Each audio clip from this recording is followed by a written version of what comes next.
crazy controlled. They're missing each other by an inch, sliding each other. I mean, they know what they're doing, and it's poetry in motion.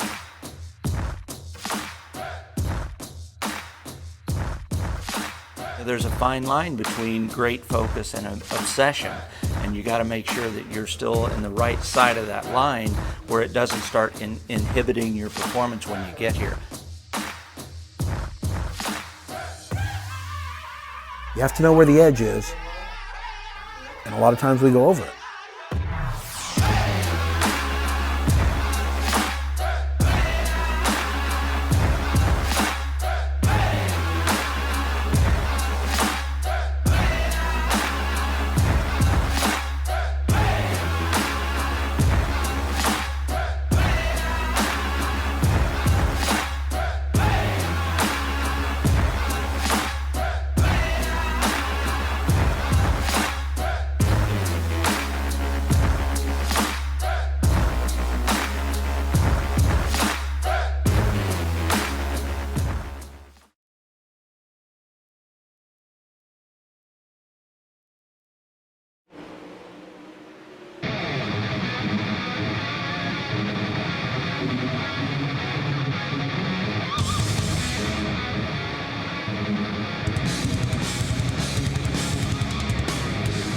Everyone's getting all set to go here at Knoxville Raceway for round number 3 of the American Dirt Series for the Sprint Car Series.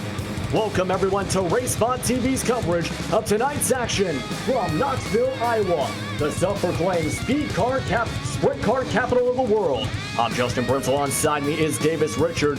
Hugo Ruiz once again helping out in the backdrop, helping make sure everything goes smoothly for tonight. And welcome everyone to what should be an exciting sprint car race tonight here at this track. A lot of storylines to talk about coming into this evening here, Davis. Right now, one of those being right now Alex Bergeron coming in with 2 straight victories to start off the season. Yeah, Alex Bergeron, he's really put a whooping on this field the last 2 nights, coming in with that 2nd straight victory. Tonight he's going to look to repeat it, as these drivers are under qualifying right now, but he's going to have a hot and heavy Tim Smith breathing down his neck, as he has gotten 2nd place these last 2 weeks. So it's something to keep an eye on tonight as these drivers are starting to finish up qualifying, and it's going to be definitely a storyline to watch. Yes, as you see qualifying going on, multiple drivers still putting in their attempts. You are looking at Lewis Hewitt on track right now. A few adjustments to the format for this week using the official heat systems for qualifying. Each driver having sole qualifying, and only 4 drivers still having to put in qualifying times right now across the track. One of those drivers is now on the track. As mentioned, Alex Bergeron using the high line right now, coming out of 1 and 2. Alex Bergeron, he just put a 16.551 up on the board tonight. That's going to be the fastest lap, and that lap time may hold, and if it does, he's going to be the pole sitter. Second as of now is Max Stanball with a 16.625. Third is Dylan Simmelman with a 16.629, and he's got his brother out there tonight as well, with Austin Simmelman running a 16.654. A lot of quick times so far. What should we expect for the racing once we get underway with the first heats and the first features? And the track right now is already starting to slick off, as these drivers had a 10-minute practice beforehand. So these drivers are going to be utilizing the 2 lanes here at Knoxville. That's something that's really interesting about this track. Most tracks, you only got 1 lane, and that's usually the bottom. But here, you can go around the bottom, you can go around the top and utilize that cushion. And whichever way, these drivers are going to have to find it and look for moisture as the night goes on. Yeah, right now, as you see, a few drivers finishing up their lap times. Only drivers not to put in lap times, Olsen and Durflinger at this point. A few different drivers using the time to work themselves around the track, including Alex Bergeron right now. But one of those other storylines coming into today so far has been the driver of Timothy Smith, coming away second once again in yet last week's race at Outdoor in the A main. Who else do you see yourself watching for today's race? Well, in 3rd place, he's only 24 points behind Bergeron. It's Robert Kerstetter. Tonight, he is going to be starting in around, I'm trying to look down the running order right now as we speak. So I'm not seeing him up at the top. Yeah, with that, meanwhile, of course, we do have the advancing of the sessions right now as they organize things for the start of tonight's action. Of course, if you are just tuning in, of course, we start off with how this works. You have the standard heats where the top 2 drivers in each heat go into a trophy dash. If the sim transfers more drivers, then that third place driver is locked in the feature, but not for the main event. For here on out, they will use this server for all the heats as well as for the D, C, and B mains, as this will be an interesting situation and interesting racing to watch throughout. Nonetheless, it's going to make it very interesting tonight as we go forward, because as we touched on it before, the track is really going to slicken off. We've seen it a couple weeks ago and last week. The track started to develop ruts, and these drivers were hanging on to the cars with their dear life trying to get around this track. And I do believe heat number 1 is about to start up. Yes, indeed, it right now is. You're seeing your first grid on the left side of your screen. It's going to be Stephen Reynolds starting alongside David Heidelman, Chris Brenner, Alex Bergeron, Stephen Hill, Lewis Hewitt, Michael Rosendahl, Douglas Wyatt, and Scott Bella are expected to be in this 9-car heat to start things off. Ooh, this is going to be a really fast heat with Heidelman in second and Bergeron in fourth. They call David Heidelman, they call his fans the Heilemaniacs, because he definitely knows how to wheel these things around these dirt tracks. So that's going to be a battle that's going to play out here. We're going to see if it does exactly that. Of course, you have Bergeron starting in the number 4 position for this, which is on that outside line. If you were starting off in one of these heats, where do you want to be? Do you want to be where Alex Bergeron is, or do you want to be on the inside for the start? I definitely want to be where Bergeron is, because being able to move up towards the high line of this track is really going to play off, especially in the early goings here, because that high line always seems to be the fastest. Now, once it slicks up, that's going to be a different story, but as of right now, I definitely choose that high line. Meanwhile, all the sprint cars taking to the track for the start of this event. Of course, this is a half-mile oval, originally used for horse racing, and has seen Sprint 360 sprint cars since 1991. One thing to note for anyone interested, the track record is a 15.520 set by Joe Beaver back on June 15, 2013. As we've seen on the board, the times highest right now is 16.5 with qualifying, as Stephen Reynolds will start on the front. Yeah, to set that track record, those drivers are definitely flying around this half-mile oval. But yeah, we're not going to get close to that time tonight. So we're still going to be kicking up there. This is about a second off of the track record. But a 16.551, especially with the conditions we have right now, is kicking it pretty good. And one thing to note, you may notice, of course, Bergeron did set the fastest time in qualifying. They do invert the top 4 positions on the starting grid, which is why Alex Bergeron went from 1st to 4th for the start of this first heat here.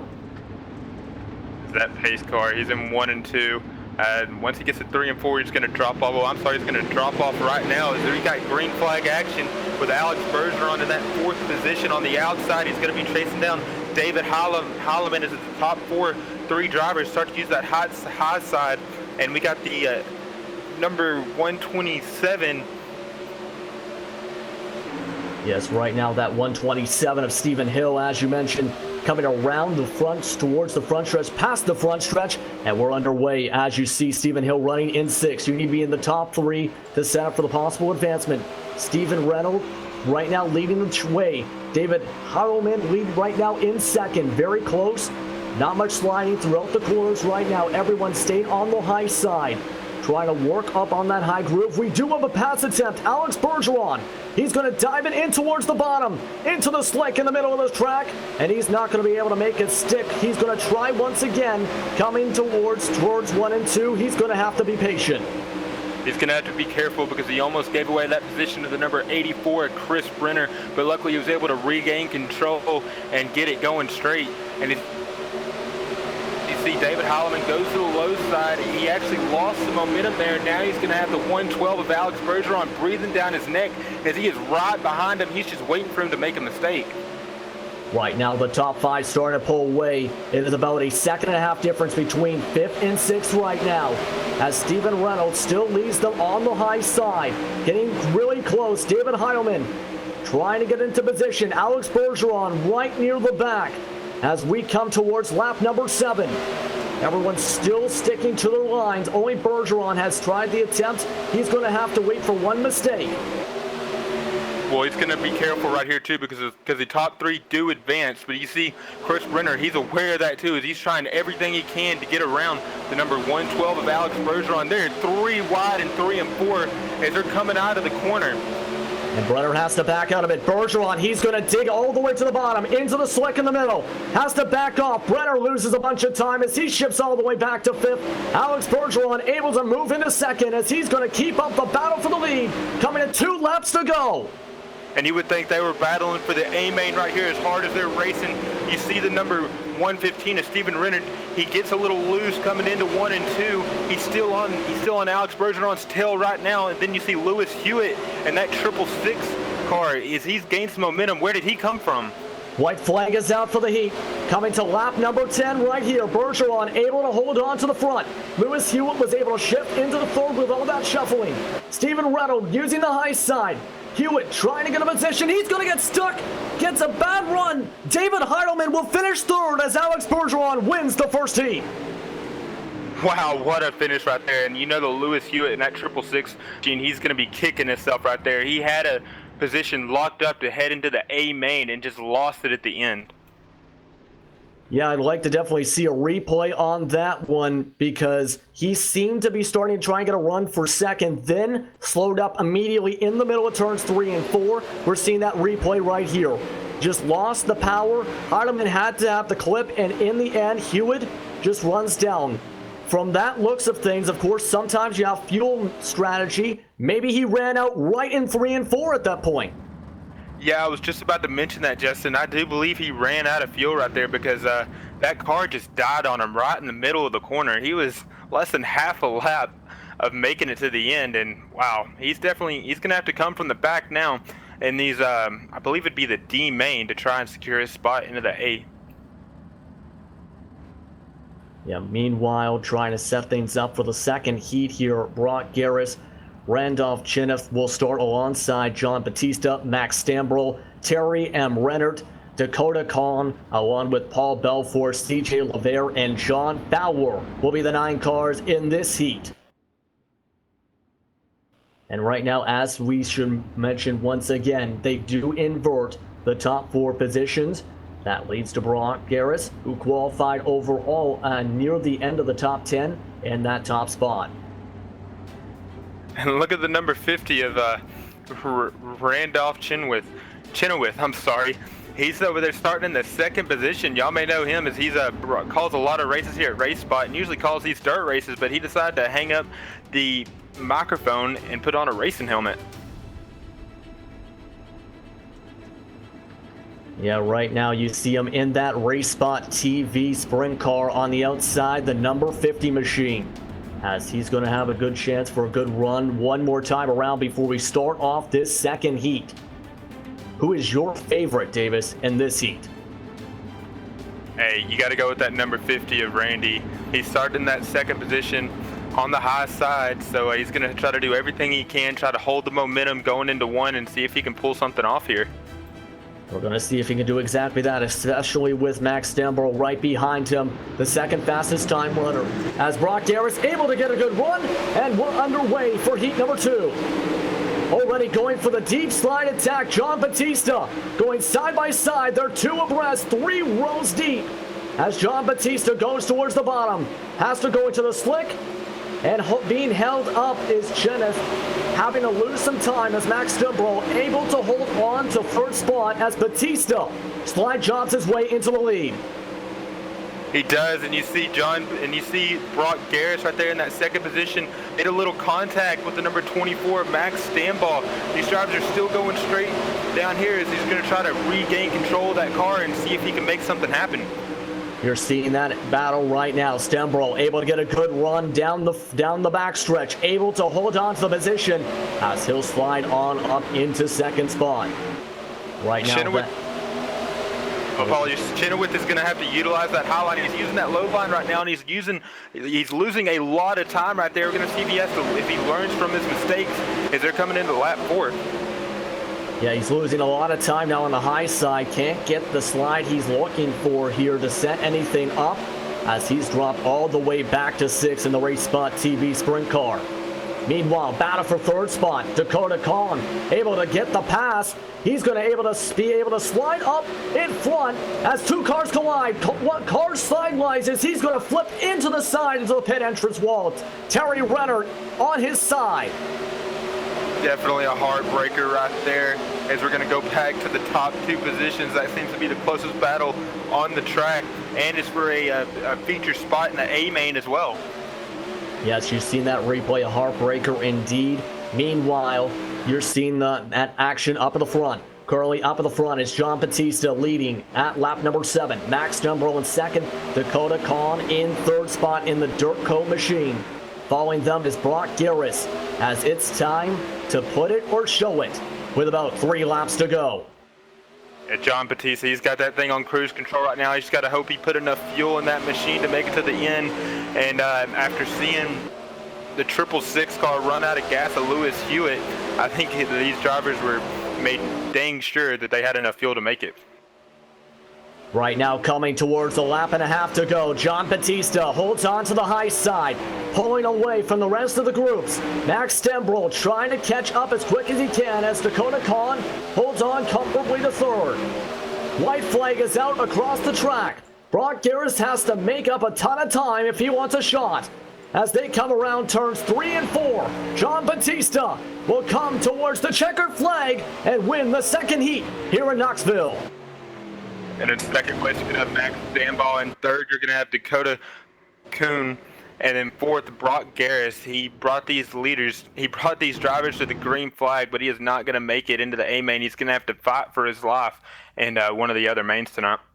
Here's your final results for heat number 2 on your screen. John Batista in 1st, Max Dumbrell in 2nd, Dakota Khan in 3rd, Brock Garris in 4th. Randy Cheneth will round out your starting 5, or top 5, I should say. CJ Laver, Paul Belfour, John Fowler, and Terry Renner will finish out your top 9. And these first 2 heats have been very interesting, to say the least, and we're not even close to done here. Yeah, as you see on your screen, there is still a lot of heats to go. And that next heat, you're seeing that grid to the left side of your screen. That is Brett Wheeler, Nathan Davis, Austin Settleman, Dylan Settleman, Brandon Steele, David Flick, Todd LeBoux, Ernie Williams Jr., and Cody Olson, who are going to be in heat number 3. We see the 2 brothers, Austin and Dylan, starting right beside each other. You think there's a little bit of rivalry going on in that household right now? Maybe so. Maybe a little bit of brotherly rivalry, wanting to best the other one at this point. As right now you see them rolling out onto the track. Of course, Dylan Settleman had the 3rd fastest time in qualifying, putting him 4th in heat number 3 for this one. Who is your favorite right now here for this heat? Well, I'm going to go with a Settleman, but I'm not going to tell you which one, so that gives me better odds. Well, that's going to be interesting odds to see if they stick. My favorite, honestly, might be Nathan Davis on the outside of the front row. Somebody that's run very strong in the first 2 weeks of the season. And I think somebody that might have a very strong chance to keep the lead if he is able to hang on to it on the opening restart. It depends really, though, on the strategy of Brett Wheeler right on the bottom side. For some drivers, they might have tattoos of his name. They definitely might here, but it's going to be interesting nonetheless, as that pace car is heading down the backstretch, heading in 3. He's about to take that hard left turn at any second here, and these drivers are going to be underway. Going to come around turns 3 and 4. The pace truck getting all set to go. Pace truck is off. Brett Wheeler cues things off. We're underway for heat number 3. Wheeler's going to ride on the high side. Already a big-time attack by Austin Settleman. He's going to hold up a little bit, trying to keep on to 2nd. His brother Dylan hangs on the outside line. Big-time slide job by Settleman. Austin Settleman can hang on as Brett Wheeler goes by on the bottom side down the front stretch to complete the first lap. And you've got a battle here with the 2 Settleman brothers. sitting in second and third place right now. They just got to hold on to hope to hold the spot in that A main, but they've got the number 36 and Nathan Davis hot on their tails right here. Right now, as mentioned, the top three advance from this heat. As Austin Settlement able to get out front this time. Can he keep on to it as Brent Wheeler's keeping up the attack, sliding all the way to the bottom, up the slick, up to the high side. But Austin Settlement will be able to slide on by, able to take the lead on back. And Dylan Silverman got in the back of Brent Wheeler right there, almost lost control. They're 3 wide coming out of 2. Who's it going to be as they go through the middle of the corner? You see Nathan Davis in that 36 car loses control a little bit. There's contact right there. It's going to send Brent Wheeler into the wall. Brent Wheeler bouncing off the wall. That is going to add a fair amount of damage to that machine as he drops all the way to the back. Let's take a look quickly at the RaceSpotTV replay as he is continuing to bounce on the walls in real time. This started up from that bounce off the left side wall. And now we'll keep this replay going here on lap number 5, or end it off, I should say, because his race is done. Number 36 and Nathan Davis, he's looking at the back of Dylan. I think Dylan's going to be trying to block for his brother Austin right here as they're coming to lap 7, and they've only got 3 to go. 3 laps to go indeed. Nathan Davis gets a good run off of turn number 2. Can't do anything with the run quite yet as he keeps it up on the high side. Dylan Settlement still right on in front of him. Coming to 3 laps to go. You see him using that high side, trying to use that cushion. They're doing kind of a little diamond motion into the corner, trying to get every single bit of that track they can. Nathan Davis, he's looking down the back of Dylan Silverman's number 3 car. As you see Nathan go into the high side, I think these drivers right here, they've got a big enough lead in the top 3. They might be trying some different things here to see what they can and what they can't do, and if they need to make any adjustments to their setup going forward. And coming towards the white flag, meanwhile, still battling for that 3rd spot, Dylan Settlement and Nathan Davis. Meanwhile, Austin Settlement will take the white flag as he starts pulling away from the 2 of them. Nathan Davis having to run off of 2, has contact with the left rear on his right front. Bounces him around, still keeps on going. Nathan Davis will come away 3rd, but Austin Settlement will win the 3rd heat. And that was almost deadly for that 36 and Nathan Davis. Seen him get a little contact there and almost lose control. Bit of a nerve-wracking situation. He still comes away 3rd. Austin Settlement comes away with the victory in heat number 3. Dylan Settlement will finish off in 2nd. Outside that top 3, Brandon Steele, David Flick, Ernie Williams Jr., Todd LeBeau, Brett Wheeler, and Cody Olson. Those are your 9 drivers here in heat number 3. These drivers are definitely putting a show in the Southern Indiana Lawn Care American Dirt Series 360s tonight here at Knoxville. Man, what are you liking so far, and what do you think these drivers are going to be changing up or doing the same going forward? Well, for me, I feel like a lot of these drivers, you're seeing them using the high side to start off, trying to work themselves up from the bottom side through the slick, as you mentioned early on, in the middle part of the track, and trying to make it stick onto the high side. It's about, I think, honestly, right now, Davis, about trying to hold it together. Correct me if I'm wrong on that, because right now, that is the main way to pass. Right now, for these guys in heat number 4, they're going to have to do exactly that. And they got to adapt, of course, as the track conditions change as the race goes on. Like you just on the outside edge of the camera angle, the slick is starting to climb up towards the high side into turn number 1, showing how the track's adapting out. It is. You're definitely right as we're getting ready to start another heat, and I'll let you go through the running order for these viewers. Thank you very much. Of course, you see Timothy Smith, one of the main drivers to watch for tonight, come toward the main. Starting on the front, Austin Carr will start on the outside. Kevin Loveys and Anthony Lopresto will start off in 3rd and 4th. Corey Wenzel and Emil Miller will start off behind them in row number 3. Chad Gartzman-Filder and David Jones will start off in row number 4. And rounding out this will be in the final row. It is going to be Jones out in that final spot. Very interesting to say the least, and I'm really liking that number 38 of Timothy Smith. He's shown he can run with the big dogs. He's gotten 2nd place 2 weeks in a row, so he's going to hope to get 1 position better and finally pull off a win here. We're going to see if he can do that, but first he has to work his way through this heat. Heat number 4 getting all set to go. Timothy Smith starting on the bottom side. It will be Austin Carr starting on the top side. As they come through turns 3 and 4, the pace truck getting all set to come off. Here we go. Timothy Smith's off, and the green flag's out. We're underway here for heat number 4. Timothy Smith already sliding through the slick up to the high side, trying to pull away quickly. Austin Carr hangs on to second spot.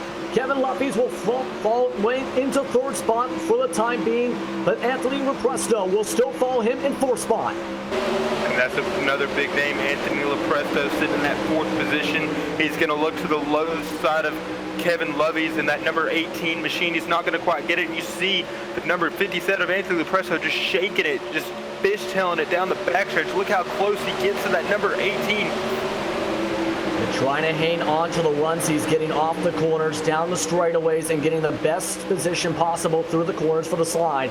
Getting right near the bottom right now, and the back still on the high side.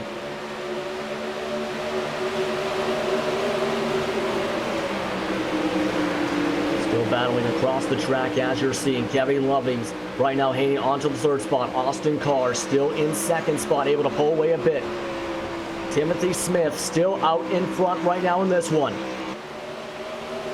Anthony Lepresto still sitting in that fourth position. He's going to have to try something else if he wants to get in that third spot, as these drivers are still using that top lane. You see Austin Carr start to use that middle lane and get on the rubber in 1 and 2, and then 3 and 4 he's going to go back towards the cushion up top. And man, these drivers are just really searching everywhere they can, trying to find the most momentum and the fastest way around this track. And right now, Timothy Smith might have a little bit of time lost from trying to find that speed, as Austin Carr is caught back right up to him after Timothy Smith tried to go towards the bottom and use the slick.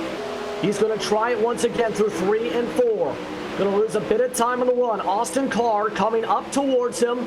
Kevin Lovey's also tried it and is starting to lose a little bit of time from that. He is that number 57 of Anthony Lepresto right on his rear end as he's coming into 3 and 4. He's going to use the low line in the slick. He's going to try to pull the slide job. He is, but Kevin Lovey's in that number 18 machine is going to bounce right back onto the inside as they come into 1 and 2. And you're seeing that battle on your screen coming towards a lap and a half to 2 to go. Kevin Lovey's loses the spot.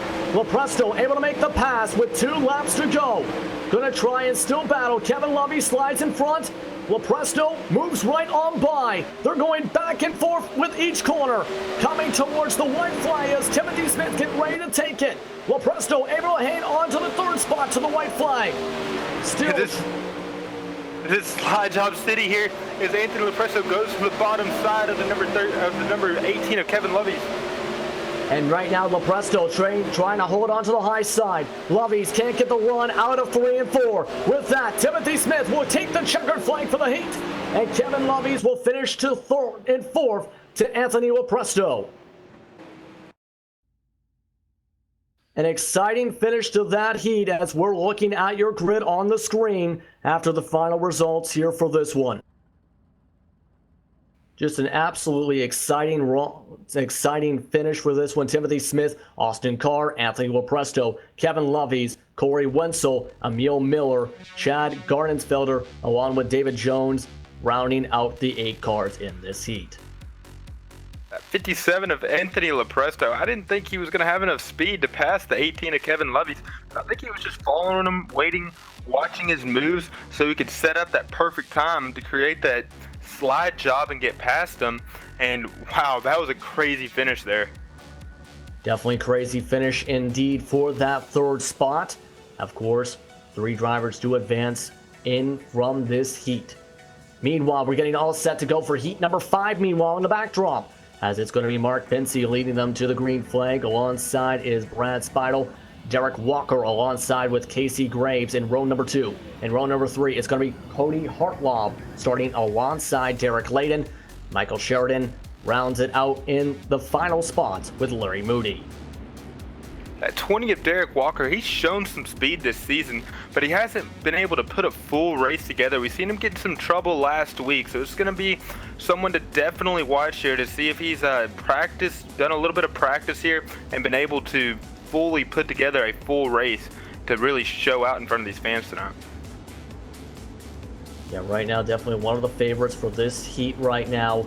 Of course, Brad Spidle has shown his ability to have speed throughout the season, so it's going to be interesting to see who can have the best run. Coming to 1 to go this time by for heat number 5. With this being the last heat, how should this heat compare to the first few heats from when the track started off with the conditions?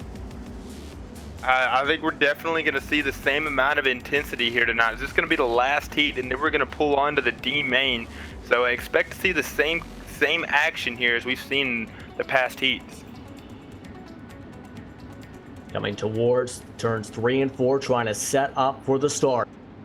Going to try and line up. These cars all set for the final heat.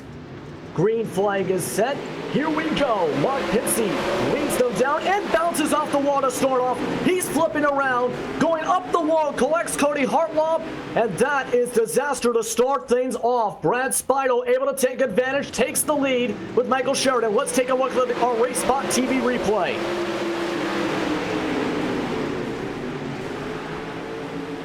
Just a very rough situation there, Davis. Just bobbled up the start after bouncing off the wall. Ends up flipping over and ruining his day in the final heat. Now we got these drivers battling back and forth with the number 21 of Michael Sheridan, trying to get every bit of this track he can. He's utilizing that high side on the cushion, and you see the number 01 of Casey Graves on the low side. They're 3 wide coming out of the corner. There's contact between him and the number 11 of Cody as they're bouncing off of each other, trying to get every position they can. Now Hartlob taking a hit to the right side after having the second time getting bumped into in this heat. He's going to try and ride towards the cushion, try and get a good run. Can't get the good run as Derek Layton will have the run. You're seeing the battle on your screen. Meanwhile, for second spot, trying to get the slide through the cushion and through the slick, I should say. Casey Graves unable to hang on. He's going to try it once again. Going up faster this time, able to get a little bit closer, but can't get the perfect run on Michael Sheridan. He's going to have to get a bigger run than that to try to pull off the slide job here tonight. But these drivers just need to look at the big picture here. Brad Spindle sitting in first, Michael Sheridan in second, and Casey Graves in third.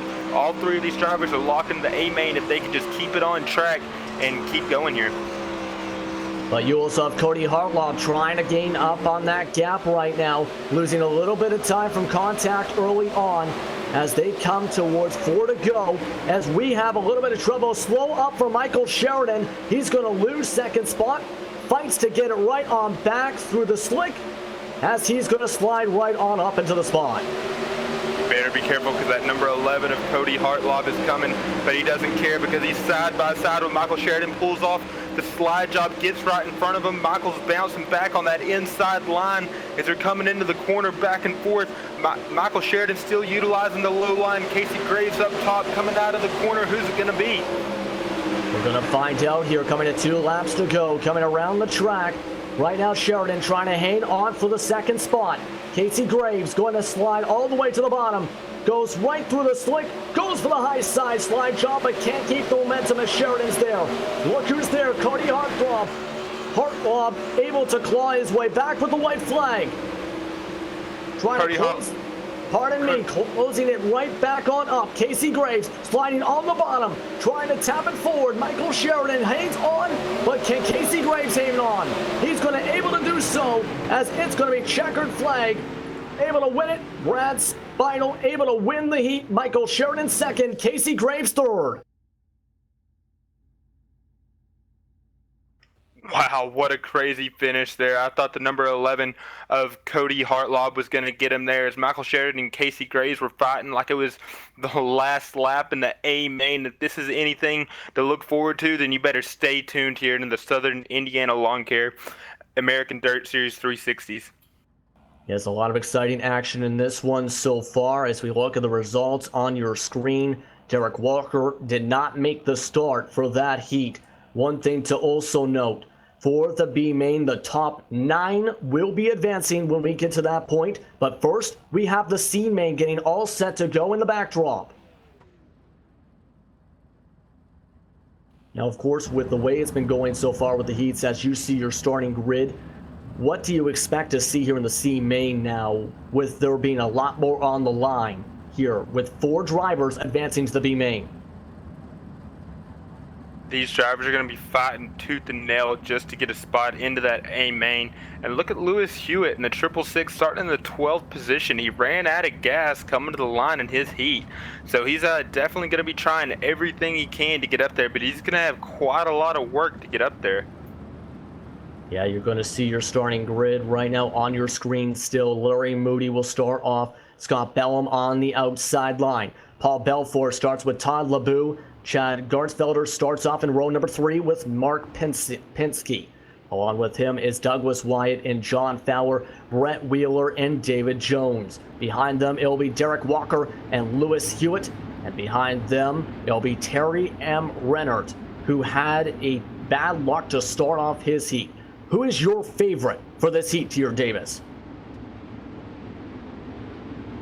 You got to go with that 666 machine of Lewis Hewitt. Hey, I've seen him in past races before, and he's shown that he can wheel one of these things around, and he's definitely a showstopper. Yeah, definitely somebody to keep an eye for here. With this being 8 laps with the lights now off, who do you see taking the most chances to get themselves into those 4 advancing spots before we take the green? Definitely gonna be that. I gotta say again, that 666 of Lewis Hewitt. He's got everything to win and nothing to lose here tonight. It's that pace car is getting ready to come off of turn 4. And they are off of turn 4. Paul Belfour leads them down as here we go. We're underway and we already have contact in the middle of the field. Jack Gartsfelder hitting the wall. Todd LeBeau collected, still bouncing along the walls. Few different drivers losing a ton of time from that. A very nerve-wracking start as the rest of the field pulls away.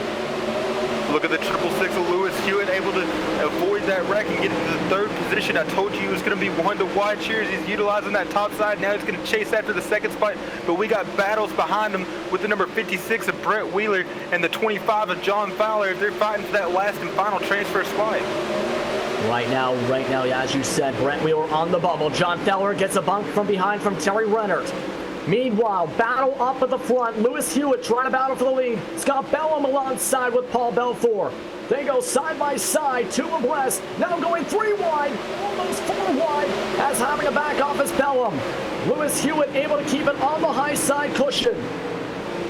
Lewis Hewitt takes 3 positions right there on that high side. I said it earlier, that high side was going to be something to watch, and it was really going to come in here, and I think we're seeing it here in the C main. It's what a crazy race these drivers are putting on for the fans right here. Lewis Hewitt's already out to a over 1 second lead over the number 2 with Scott Bellum. Right now, bumping and banging for the bubble spot. John Fowler takes the spot away from Paul Belfour. Still sliding along the cushion on the outside as he tries to hang on. Moving into the 5th spot, Terry Rennert coming towards 3 laps to go as this is getting close to the transfer spot. You've seen John Fowler get really loose there, and he actually hit the wall as he's in that last and final transfer spot, and he's got the number 02 of Terry Rennert right on his tail. As Terry Rennert is going to go into 1 and 2 right here. He's going to use the low line. He can't quite get there. He's going to have to set him up again and try to see if he can get something going down the backstretch as they're heading to 3 and 4. There he is. He's going to make his move on the low side. He's on the rubber. John Fowler's using the cushion. He's going to make the pass. And a good pass on the coming towards the final laps of the heat. This is the white flag lap. This is an 8-lap heat. Meanwhile, turning around, battling, cars bumping off the walls for the transfer spot. Terry Rennert's trying to hang on now after that confusion. Chad Gartsfelder trying to close on and coming towards the checkered flag. Checkered flag is down. Terry Rennert advances. Wow, you just seen how important it is to get that 4th and how bad these drivers want to make it to that A main. As Terry Rennert and John Fowler had contact there, and Terry Rennert was able to walk away from it and transfer. Looking at your final results, these are your unofficial race results. Lewis Hewitt was able to pull away by about 1.5 seconds over Scott Bellum. Behind him, it was Brent Wheeler in 3rd. And then you've seen the action-packed battle for the transfer spot here in the C main. Terry Rennert is the one moving on. Followed by behind them was Chad Gartsfelder, along with Douglas Wyatt, John Fowler, Paul Belfour, and Todd LeBeau.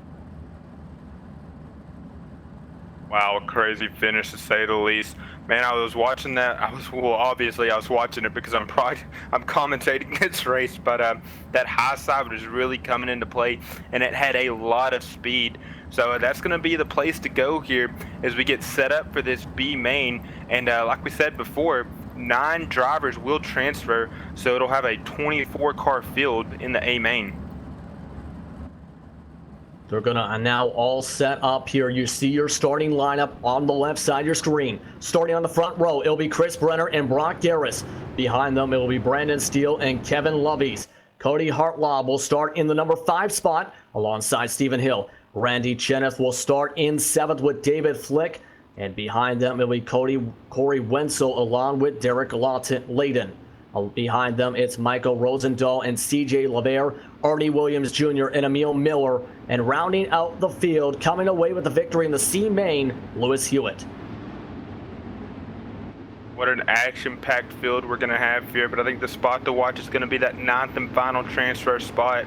As we've seen it earlier in the C main, is these drivers, they got to make a move and take someone out or get in the back of someone, they'll do it because this is how bad they want to win one of these races.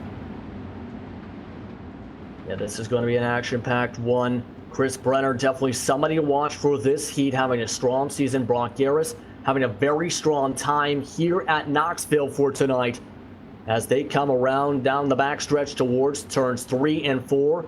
Pace truck continuing to lead them on, getting all set to go.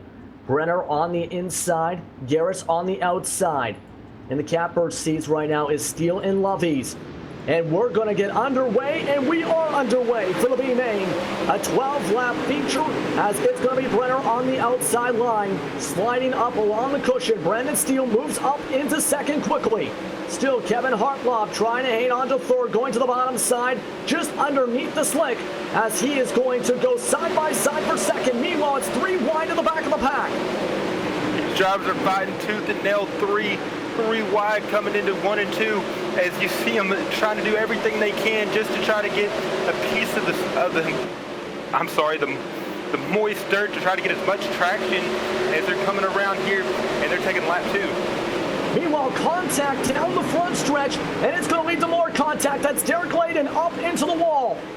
He's able to keep it on going as Ernie Williams Jr. was able to avoid that. Let's check out the replay. That was right in the heart of the pack.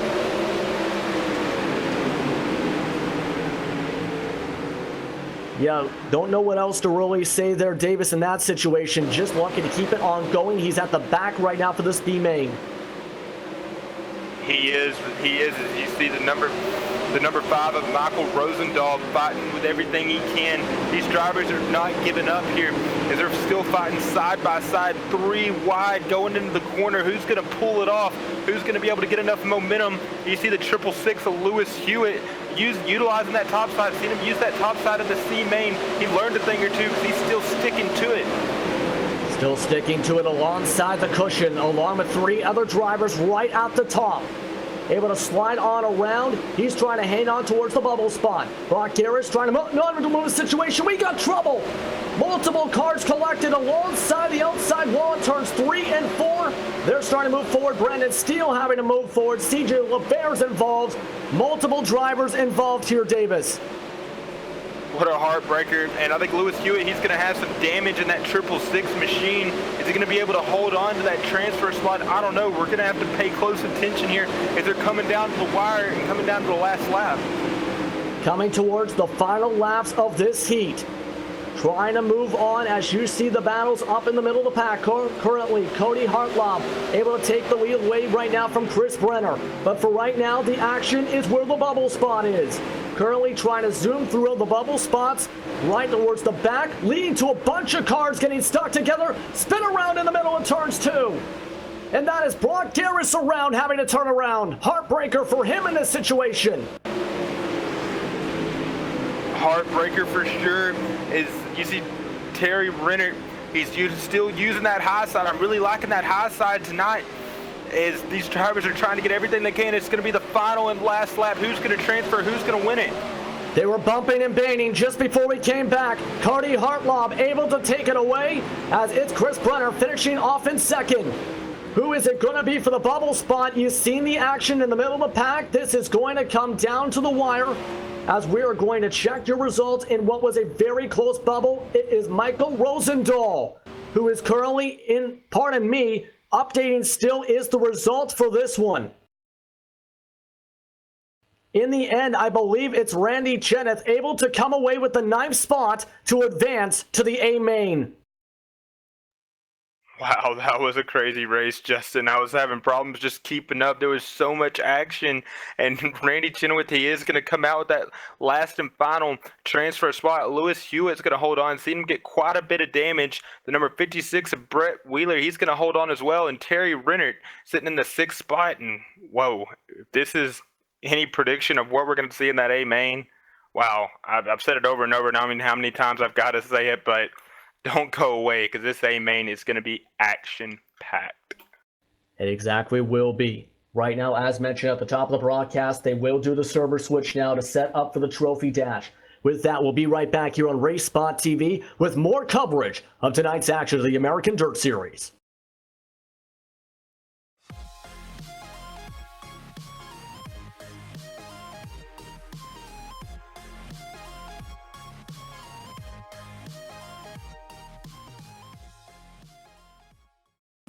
Crazy control.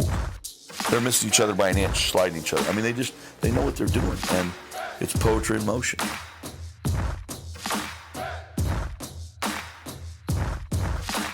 There's a fine line between great focus and obsession, and you got to make sure that you're still in the right side of that line where it doesn't start inhibiting your performance when you get here. You have to know where the edge is, and a lot of times we go over it.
get ready, going green. Green, green, green.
Welcome back, everyone, to the Knoxville Raceway here for the American Dirt Series Sprint Car Series. With the 360 sprint cars, we've had an exciting start to tonight's action, and we still have a lot more to go here for round number 3 here on RaceSpotTV. Justin Pritz alongside Davis Richards here in beautiful Knoxville, Iowa, the virtual version of that. Alongside with us is Hugo Louise in the backdrop. With that, of course, a lot of action to go so far. We just finished up the B main, where on the bubble spot, it was Randy Cheneth coming away with that final deciding transfer spot. Let's speak to him right now. Randy, how do you feel about advancing up into the B main in your RaceSpotTV machine? Bubble boy, man, you don't got to win these things. You just got to transfer. So I'll be representing the literal last starting position in this feature. My ego could not be any bigger right now. That sounds like a very good situation. How did you do it, of course, with a lot of action going on in the middle of the swarm, as I might put it, in the middle of that B main to move yourself into the advancement spot? Well, it was pandemonium in the mid-pack. I knew they were taking the top 9, and I finished 7th. And I was like, well, I just need to stay here, and I should be okay. And then I proceeded to not be able to stay there. I think I dropped back to about 13th or 14th or something. Car just didn't feel good on the bottom. I saw people down there running it, and I think I know the setup options to change, play with the wing a bit, and maybe move the right rear tire in a little bit, as well as a couple other things. But I was trying to hook it up to the top, but I was never able to get there until I lost a bunch of spots. And I think I finally settled in around 13th or 11th or 12th or something like that, and I knew that they'd have to sort of stack them up in front of me in order for me to transfer. There's no way I was going to reel in that gap, and fortunately they did. So all talent from me. That's good for you as well. How was it to handle the track conditions out there with as the heats and the mains went on throughout the session? The track itself, it's pretty slick. It's pretty scary, but you're so focused on a lot of the cars that it almost becomes like subconscious the way you're trying to drive the track. Like you're busy reacting to everyone else, not making mistakes, trying to not get into people. You're trying to be aggressive, but trying to not be dirty. The track almost is harder to race if you go out there and just hot lap by yourself because you're so focused on driving the track. But you sort of it almost goes into the back of your mind. It's sort of weird to explain. At least it does for me. It may not be the same for other people, but it's still pretty tricky. It's just it's got to go almost on pure instinct in these things when it's that crowded and people are fighting for that 9th spot. One last quick question before we let you get ready for the final races of tonight's event. How do you feel we're doing? Well, I haven't been paying attention, so it can't be that bad. Hugo hasn't yelled at me about you guys yet, so.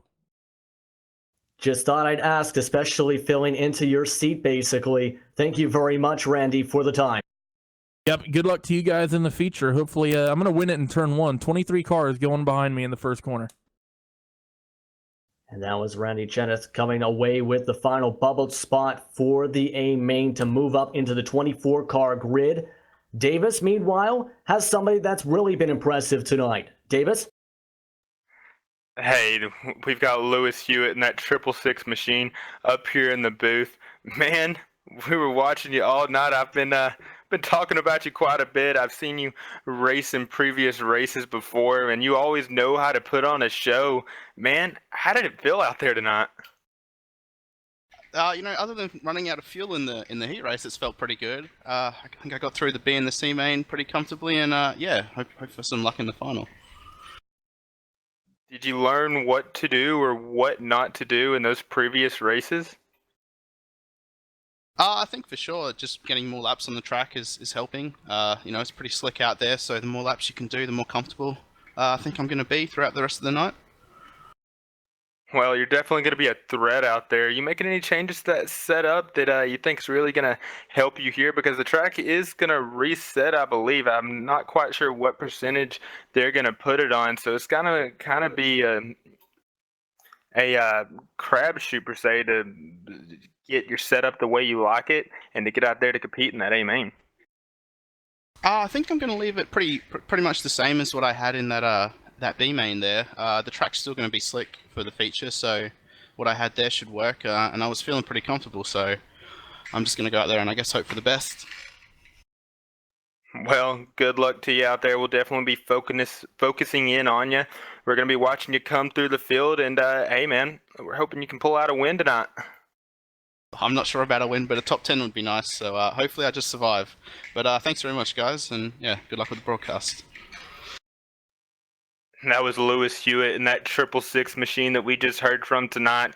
He's very optimistic. Said he's not going to make any changes to that setup. Now, could be saying that because I know we've got some probably other drivers listening in. So definitely going to be someone to watch here in that A main in the Southern Indiana Lawn Care American Dirt Series 360 series. Yeah, somebody to watch for sure. We'll have one more interview as Austin Settleman is all buckled in, one of the top fastest drivers so far and what we've seen so far here on RaceSpotTV tonight. How about we drag him on into our beautiful broadcast booth? And with that, he has finally walked his way through the door. Austin, how are you feeling right now after how you've been doing so far tonight? Feeling pretty good. They just said that I got the pole of the dash after the invert, so that makes things a little better for sure. That definitely does, and definitely very helpful news to hear here. So right now, for you right now, what has it been like to handle with the track transitions and try and maintain the speeds you have so far in this one? Yeah, it's tough. We just raced here last night at the VLR series for Knoxville, and so I got some laps here, and it was really slick last night. I'm not sure how slick it'll be tonight, but hopefully we're able to keep up with it, moving from top to bottom. Yeah, what kind of adjustments do you plan to make heading into the Trophy Dash and as well for the A main? Well, it mainly comes down to wing position. You want to, when the track's real slick, you want to keep your wing pretty far back to keep the car kind of tightened up because it's already going to be loose in the slick. So, especially with the fuel load, you're going to have it pretty much all the way back for a lot of the race. So we got to do that. And in the dash, the track won't be quite as slick, so you can probably have it a little further forward. So we're just going to have to go by the feel, basically. We're going to see how going by the field will do and how everything will go. We'll let you get set up for the start of the Trophy Dash in a few minutes. Thank you very much for the time, Austin. All right, I appreciate it. Thank you, guys. And that was Austin Settleman coming in, as he mentioned, the pole sitter for the Trophy Dash, as it is by a pole draw. And he's on the pole for today here, Davis. He is, and that's going to be a really interesting for the dash is these drivers are going to be fighting for their starting position in that A main, and Austin Settleman's sitting in that first position. We're going to see if he plays it safe or if he's going to go out there and try to get the pole for the A main. Now, one thing to note for anyone watching at home, here's how things will work. It will be a manual setup for the trophy dash for this race. It will be a 12-lap race for this trophy dash, and in turn, it'll help set things up for the final event of the night, the A main here at Knoxville. Wow, it's going to be a thriller for sure. But as always here on RaceSpot, I would like to thank the sponsors here that are sponsoring the American Dirt Series. Obviously, we got our primary sponsor with the Southern Indiana Lawn Care, and we have Shallow Forestry, Kings of Dirt, and we've got a Twitch broadcaster, BOURF1934, and we've got a new one here. And they're also streaming this broadcast live on their Facebook page, and that's Dirt Co Media House. So it's always good to have sponsors coming out here for these different events on iRacing and supporting these drivers. Yes, indeed, right now. Now, as they get set up all across the track for the trophy dash, everyone getting into position. Let's take a look at your trophy dash lineup for tonight's event. Austin Settleman will be starting on the pole for the trophy dash, along with John Batista. Alex Bergeron and Tim Smith start off in row number 2. Brad Spidle starts off in row 3 with Steven Reynolds. Max Stambro in row number 4 with Dylan Settleman. In row number 5, Austin M. Carr and Michael Sheridan. Or Mitchell, I should say, pardon me. Now, Davis, who is your favorite out of this group here for the trophy dash, especially with this being basically a 12-lap sprint? It's definitely going to be hard to bet against that number 12 Alex Bergeron. He's won the last 2 races here, so the man definitely knows how to wheel one of these 360 sprint cars around the track. So it's definitely going to be one to watch. And man, you got Dylan Settleman, Austin Settleman, all of these drivers know how to drive, so it's going to be a thriller. Going to be a thriller indeed right now. Batista and Settleman starting on that front row, coming down the back stretch as they get all winded up. Everyone trying to get into the proper position. So far today, the outside line has been the best consistent line, but it comes down to how you go for the exits and in the entry. Now Settleman going to take the green flag. We're underway here for the trophy dash. And trying to get a good on start. We got collisions in the back of the pack. 2 different drivers involved. Sheridan and Spidle both involved as they bounce off the wall and get moving. Stambro and Carr slowly moving as they will slow back down. Cautions out. And that's going to bring it back. That's going to bring out a caution as we're going to go into replay here. As you see him going into the turn, just fighting for everything you can, almost 4 wide. And that number 91 of Michael Sheridan just hits it into the outside wall. And we're still going to go into replay here and take another look from a different angle. And man, these drivers are just fighting with every inch and tooth and inch that they can get out here. Yeah, you've seen the car right on the bottom there. I believe in that situation, I believe it might have been Stambro getting loose, or one of the Settlemans getting loose, just getting caught and swinging around. That ended up leading to the calamity as they will re-rack this one. Now you got to remember they do have to complete the consecutive laps. So they will now reset this with about 11 to 12 laps to go. Sheridan will have his black flags cleared as he will have to go all the way to the back. They're going to wind things up going through turns 3 and 4. Double file. Solomon is the control car as he's off and away. Green flags back out here in the trophy dash. And you see Alex Bergeron, he takes that second position away. He's fighting into 3 and 4, and then Austin Settleman grabs the lead as they're still fighting. And then back in the pack, we have 3 wide action. 3 wide backing off the 2. That is 2 wide, 2 cars apiece. Right now at the back of the pack, as right now Brad Spidle, one of those drivers involved at the back of the pack. Meanwhile, Alex Bergeron trying to hold on to second spot, with John Batista following him in the 3rd spot. Both both of them drivers using the bottom side, sliding up past the slick and all the way back towards the cushion, trying to ride around the outside line.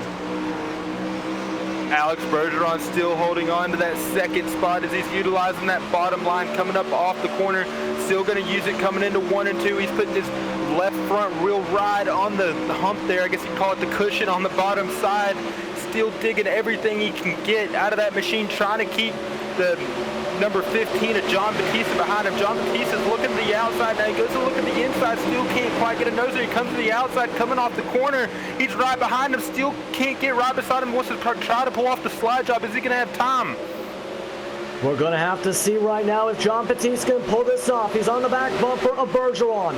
Has to reel it back in. All three top drivers using the bottom side. Bergeron using it to the best to his advantage. Keeping right up, right to the bottom, right to the exit of the corner as he's going to keep it right to the bottom. Collision meanwhile for 6 on back.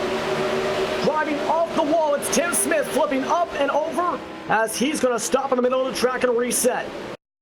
And that all started with the 81 of Dylan Simmelman. Got into a little contact there with the 115 of Steven Rennan. And I'm not sure that other driver was. Maybe you could take a closer look and tell me who it was.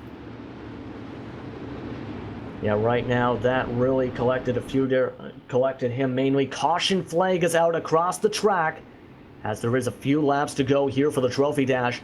Austin Sullivan still in the lead. Alex A. Bergeron in second spot. John Batista rounding out your top 3 here in this Trophy Dash. Wow, what a thriller here. And this is just the Trophy Dash here, ladies and gentlemen. Justin, who do you think is going to pull it out here? You think Austin Sullivan's going to be able to hold on to that lead, or do you think that number 12 of Alex Bergeron is going to be pushing it, and you think he has what it takes to get it in the lead and get that first starting position in the A main? There's a very strong chance, I think, for Bergeron because we've seen him work before with a damaged sprint car, mind you, last week in this similar situation where he went from 6th all the way to 1st in one of the few races coming up towards the A main. So it's just about being able to find the perfect line for him as they go back to double file and making sure you go to the right way. They will be coming to 6 laps to go at the green flag as they are coming to 1 to go on the restart. Well, if Alex Bergeron wants to grab that lead, he's going to have to keep the number 15 of John Batista behind him as they're in 3 and 4. Going to get that green flag at any second here. Getting all set to go. Settlement is the control car. Bergeron matches on the start. We're back underway. 6 laps to go here in the Trophy Dash. As Settlement goes right to the bottom, able to slide up. Bergeron has the window opening up. They're going to go towards double wide, heading into 3 and 4. In 3 and 4, Alex Bergeron still using that bottom line. Austin Simmelman, the number 18 machine, is stuck on the high side. He's going to use the slick in the rubber. He's not quite going to get it. Yes, he is. He's going to get the run off of the high side. He's right behind the number 12 of Alex Bergeron. They're fighting it with everything they can, and we've got battles all over this track. And John Batista sitting in that 4th position. He's going to go under the number 115 of Steven Rennan. Is he going to be able to pull it off? They're side by side. I don't know who to keep up with. We've got action all over the track. Everyone going back to single file for the split second. Steve Reynolds will keep it on the high side. 2 others following him on that line. Coming to 3 laps to go, this time by in the Trophy Dash. Meanwhile, diving towards the bottom side. John Batista can't get it to stick, coming from the bottom, going up through the slick. Meanwhile, battle for 5th. Austin M. Carr now on the bottom side, trying to get alongside Dylan Settleman. And they're coming to 2 to go right here. I think Alex Bergeron is just setting up his movement, and I say that he's got to be careful. There's contact between him and the 115 of Steven Rennan. They made contact. They're wrecking back there. Wow. And they're going to throw it under caution here. So when they get the green flag, they're going to only have 1 or 2 laps to go. And wow, I think that one right there just took Alex Bergeron out of a chance to start in at least the top 5. Yeah, this has just become an interesting situation right on here. Black flags cleared for John Batista as they get all set up on this situation. Right now, coming back live, you've seen the replay from the situation, as this will be about 2 laps to go, as you do have to get the continuous laps. It will be basically a 2-lap dash. What do you do here in this situation? Well, I'd like to apologize to Alex Bergeron. He wasn't involved in that wreck. I thought he was. broadcaster error right there, as he's still sitting in the first position.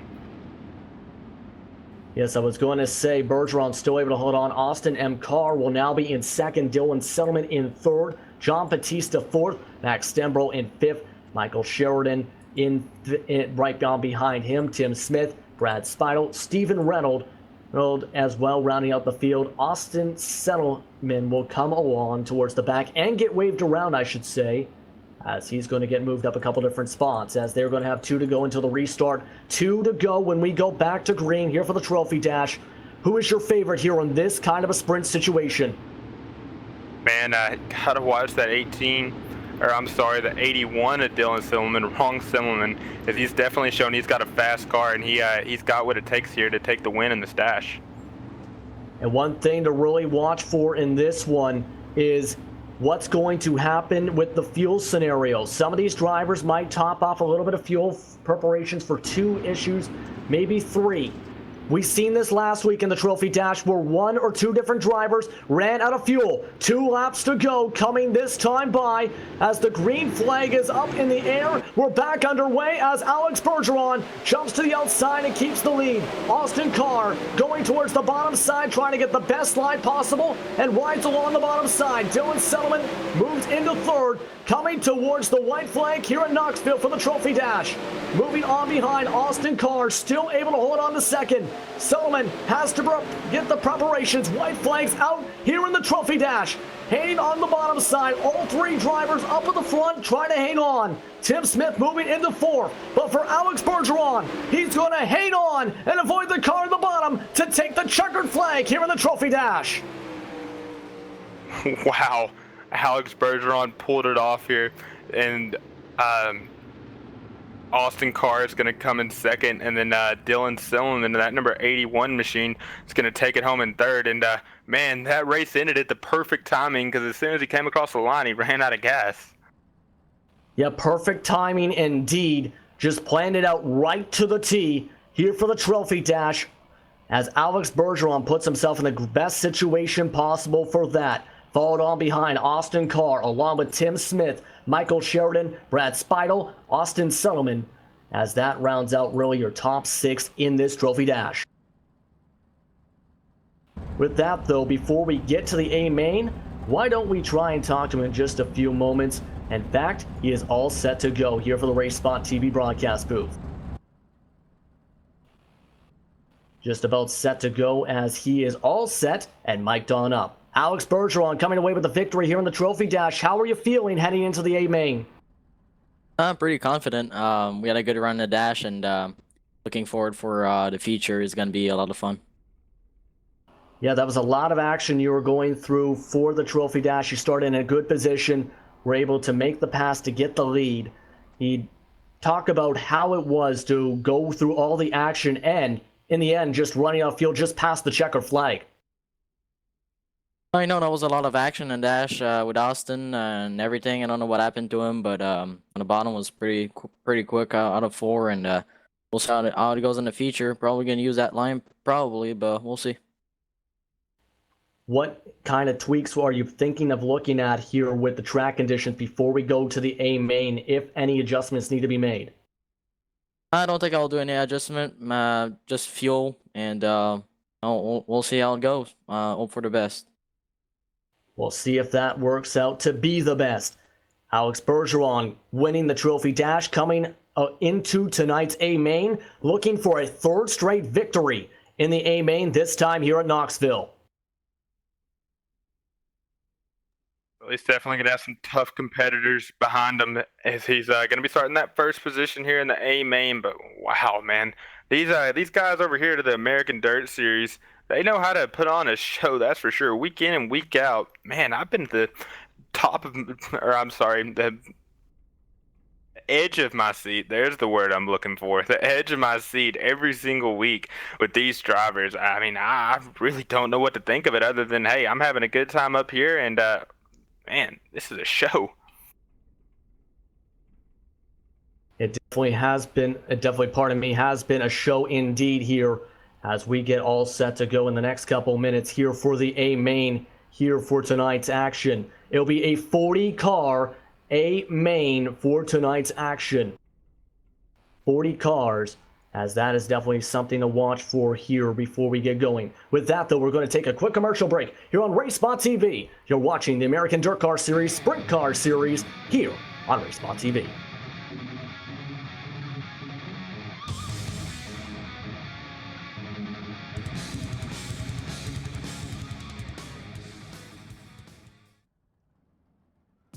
Crazy control. They're missing each other by an inch, sliding each other. I mean, they know what they're doing, and it's poetry in motion.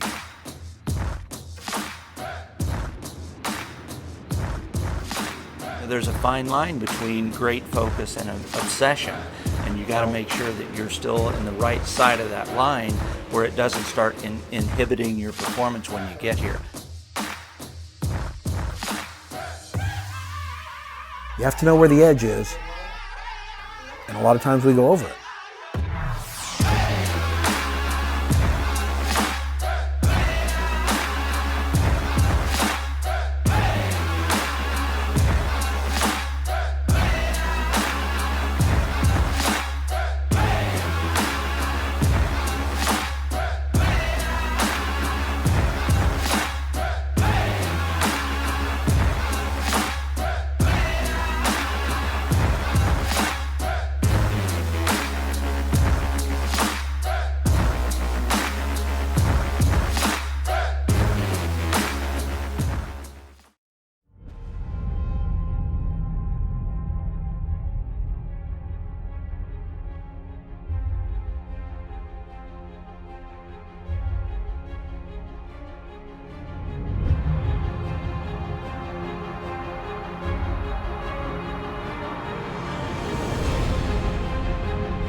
Welcome back, everyone, to the American Dirt Car Series here live from Knoxville Raceway here for tonight for the sprint cars. We've seen a lot of action here tonight here at this half-mile speedway. Now it's time for the A main in just a few moments here on RaceSpotTV. I'm Justin Brittle. Alongside me is Davis Richards as we get all set to go for what should be an exciting A-main here at this circuit. It is 65 degrees across the circuit, 88% humidity for this event as we get all lined up and prepared for this one as they warm up across the Knoxville Raceway. Now Davis, as everything is going on right here, what should we expect here for the A-main after the action-packed start to this one here at the sprint car capital of the world? Man, you just said it. Action-packed racing is what it's going to be tonight. We've seen these drivers take it 3 and 4 wide. We see some strategy come into play. We've even seen drivers run out of gas on the last laps. This A-main, it's going to be one to watch. We've got some big names here with Alex Bergeron, Dylan and Austin Simmelman, and then the Lewis Hewitt and the 666 machine, Terry Renner. I mean, the list goes on and on with these drivers, and these guys know how to put on the show, and these fans are going to see it here tonight. Yes, they are right now. Everybody getting all set for the starting grid across the track here on RaceSpotTV for the A-main. It's been all leading up to this. Who is going to come out on top? We're going to find out after the 40 laps here at this half-mile dirt circuit. With that, of course, everyone getting all set down the pits, having the race meeting before we get back underway for action. As mentioned, it is the 40 laps. What do you do strategy-wise if you're a driver starting off at the front? We're Alex Bergeron, Austin Carr, Dylan Settleman, Tim Smith, Michael Sheridan, Brad Speidel, Austin Settleman, Stephen Rettel, John Batista, or Max Stembro all right now. Man, you've just got to keep the car clean. We've seen that throughout the night. It's been a factor, especially with these initial restarts. Everyone's so bunched up together, and they're fighting like it's the last lap on lap 1. So if you're able to keep that car clean and still be in the top 10, you honestly have a shot to win this race tonight. But you can't win the race when you're stuck on the back of a wrecker on lap 13. Yeah, especially in the 24-car grid. Got to take things patiently, especially for the cars 11th on back. Here for today's starting grid. Let's take a look at those. David Heilemann, Dakota Kahn, Nathan Davis, Anthony Lepresto, Casey Graves, Cody Hartlob, along with Chris Brenner, Kevin Lovies, Stephen Hill, and Corey Rensel.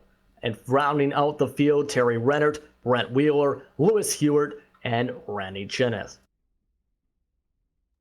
We got a word with Randy Cheneth earlier here tonight, and man, he's the most excited person I think I've ever heard from starting in that last position. He's just really happy to make it here in that A-main. And, wow, he's going to be someone to watch too, though. Is he going to be able to keep it clean? Is he going to wind it up in the wall? I don't know. He might wind it up in the wall, but it's definitely going to be one to watch here. But you can't go wrong with rooting for Austin Simmelman or even Alex Bergeron. Alex Bergeron's won the past 2 races. He wants to make it 3 in a row. So we're going to have to see if he can hold on to it and if he can pull out the win here. Yeah, we're going to definitely have to see. Of course, he's coming into today leading the points. Tim Smith is in second right now. It's a 200 points gathered right now for Bergeron, the full max you can get. Tim Smith with 188 as well behind them. Robert Kerbsetter in third spot coming into today, tied with Chris Brenner. If you're Chris Brenner, along with Anthony Lepresto in 5th spot, how do you take advantage of the situation to move yourself into a great spot in the points after tonight? One of those drivers is definitely going to move in the 3rd spot because I don't see Robert Kerbsetter out here tonight. Now, I could be wrong, but I'm pretty sure I'm not. But yeah, he's definitely not on the grid, so hope everything's all right down at his camp, and hopefully we can see him next week. But for Anthony Lepresto, I've seen him week in and week out. He's got a very, very fast car, so you just got to keep it clean. Hope to get a top 5 out of tonight and keep on climbing that leaderboard. And now as the cars take to the track and follow the pace truck around, they have 2 pace laps before we get to the 40 laps. And oh look, fireworks. That could be an omen for what to expect with the action, especially in the Hornet's Nest in the middle of the field. It definitely is an omen here tonight with those fireworks. Just look at it. What a scene, man. iRacing sure knows how to put one on here and the Southern Indiana Lawn Care American Dirt Series 360, and man, I'm excited. I'm pumped up for this race. Yeah, of course, this series continues to grow as we take one to green. A lot of new sponsors coming into the American Dirt Series as well. Davis, tell us a little bit about that before we take the green flag. We got a Dirtco Media House. They recently came on here into the American Dirt Series, and you can go like them on Facebook. They're actually streaming the broadcast live right now, and they put up a lot of awesome content. Got a bunch of live pictures from real life sprint car racing. So if you haven't, go like Dirtco Media House on their Facebook page and tell them that American Dirt Series and RaceSpot sent you. And with that, it's going to be time for what should be an action-packed race. Pace truck is going to come off. They will continue to pace them around the circuit for a couple more times, with the pace truck now parked, as right now trying to set it on up again. One of the things I really want to ask as well, with you say you're one of the cars right at the back of the field right now, what is your strategy? Like if you're Randy Chenov as well, if you're, say, a Terry Rennert, do you go patient, or do you immediately try and move through and cut through the field to avoid chaos? Man, it's kind of like with the Daytona 500 that I know a lot of people recently ran here on iRacing. You stay in the back of the field, let these drivers sort it out. We're gonna have cautions here tonight. That's a given. So stay in the back of the field, be patient, miss the wrecks, and once this field gets a little cleared out and a little bit of damage, go out there, make your move, and start putting them down. Right now, they still have a couple more laps to get things together. As mentioned, 40 laps. It is not like with the trophy dash where if a caution comes out and you redo the lap. In this situation, the pace laps do count here for the American Dirt Series here with the 360 sprint cars. Meanwhile, they continue to line things up for the grid, try and make sure everything is together. What are your quick final thoughts with what to expect for the track conditions from what we've seen throughout the entire night?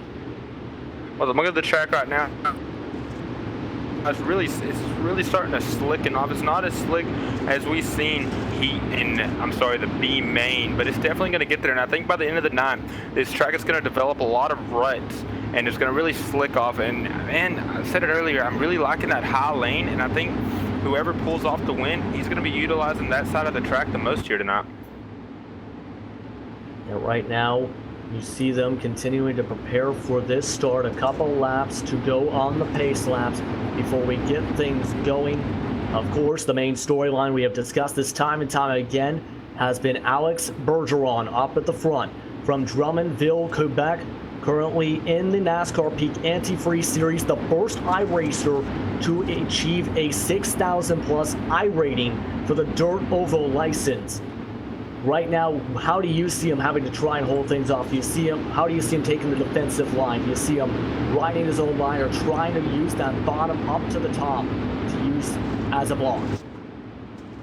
Man, I think he's just really going to run his own race, and that he's going to be doing what got him into the victory lane for the past 2 weeks, and that's just running his own line and just doing what he does best, and that's win. I mean, the guy knows how to wheel, whether it's in dirt, whether it's in oval. I've watched him for the last couple of years, and hats off to him. Yeah, hats off to him. He was actually a part of the Apex Racing Academy, full disclosure, when I was a part of that academy. And when he made the Peak Antifreeze Series for the first time last season, and he showed himself as well this season by making it for the second straight season that he belongs up in that level. But right now, he's going to have to try and show he can hang on at the start for this start. Austin Carr will start alongside him, going through 3 and 4. We're getting all set to go for the green flag here in Knoxville, Iowa, and we are underway here for the A-Main. Alex Bergeron off to a good start. Already 2 wide for much of the field. Still no one able to pull away. Austin Carr trying to get to the back bumper. Unable to do so. Trying to use the slick. Unable to do so as Dylan Settleman using the bottom side. Tim Smith on the high side. They go side by side as it's 3 wide in the middle of the pack. And stuck in the middle of that 3 wide is the number 15 of John Batista, almost 4 wide right behind him. Austin Silverman's on the top side, gets a little loose. There's contact in the back of the field. They're flipping and wrecking. I only think 2 cars were involved. That could have been a lot worse than it was, but wow. And while that accident does not look that great, let's take a look at the RaceSpot TV replay to see what exactly happened there. What is your synopsis on what we just seen there? Sorry, I gotta hold my laugh in there, as we just seen a car barrel rolling through the field. I really hope he's all right there, but that's probably definitely gonna ruin his race, as well, he took a wild ride going in there. These drivers were just fighting tooth and nail, and it ended up biting them. Yeah, and that way we already have our first caution here in this one on coming in the first 4 laps. 37 laps to go here as they continue to pace around the Knoxville Speedway, home of course to the Knoxville Nationals, which of course has grown more and more over the years since its start in the late 1950s, early 1960s, to be one of the premier dirt racing events in all of the sport.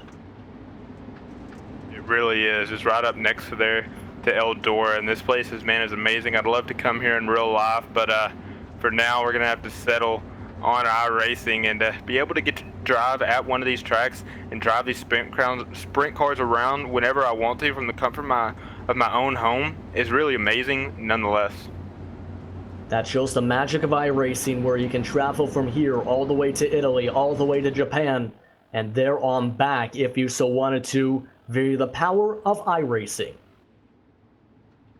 Of course, we're going to be setting up all set for the restart this time by.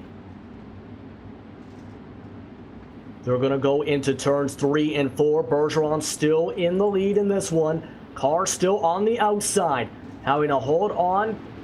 23 remain. A bit of a checkup on the start, and we're underway once again. Alex Bergeron able to pull away from the rest of the group. To start off, Dylan Silman trying to use on the bottom side, on the slide, trying to make it stick, but on the outside, it's Tim Smith using the top groove along the cushion to be able to make the pass to move his way into third and hang on to third as they cross the start and finish line. Tim Smith didn't get the restart he wanted to, but he was really able to utilize that top side going into the corner, and he's making it pay off right now as he's in 3rd place. And then we got a battle for the lead here with Austin Carr right on the back of Alex Bergeron. I haven't talked about Austin Carr much in the past previous races, but he is really putting on a show here tonight, as we talked about him all night long. Alex Bergeron putting on a bit of a lead, but here comes Austin Carr charging on that top side. Austin Carr still on that top side right now, trying to make it work.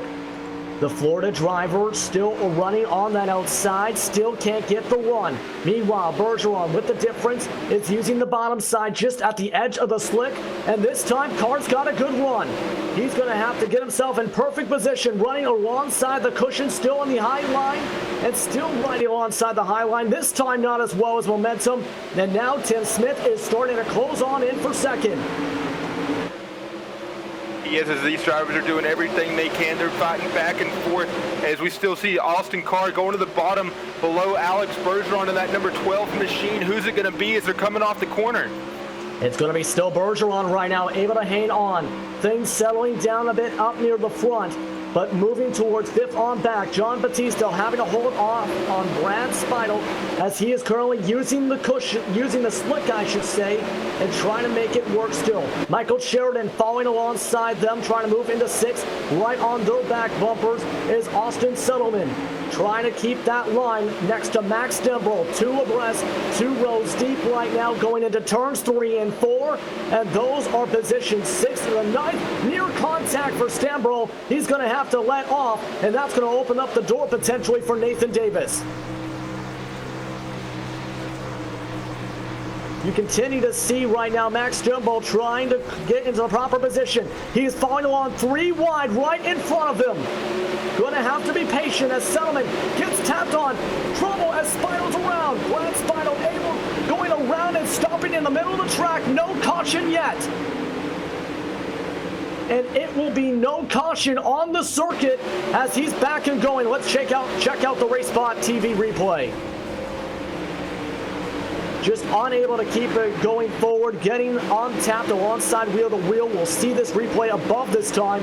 You've seen it was 3 wide, going back to 2, back to 3 wide on the exit.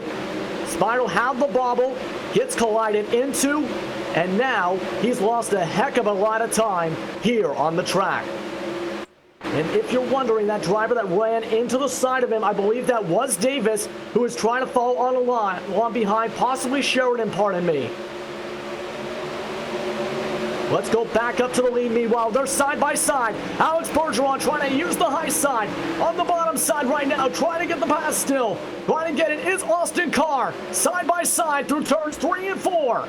Using right through the slick, trying to make it work his car.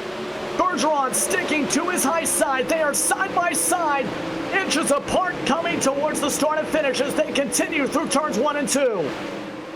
Austin Carr's utilizing that bottom side. Alex Bergeron still utilizing the top side. Is Austin Carr going to be able to pull off the slide job coming out of the corner? He does. But Alex Bergeron is fighting back tooth and nail, side by side again, going into the corner. Seeing Alex Bergeron loving that low side. He gains a lot of time there on the number 13 of Austin Carr, but he's fighting back. Look at him get that momentum coming into the corner. He's right behind him. Wow, these drivers are putting on one heck of a show.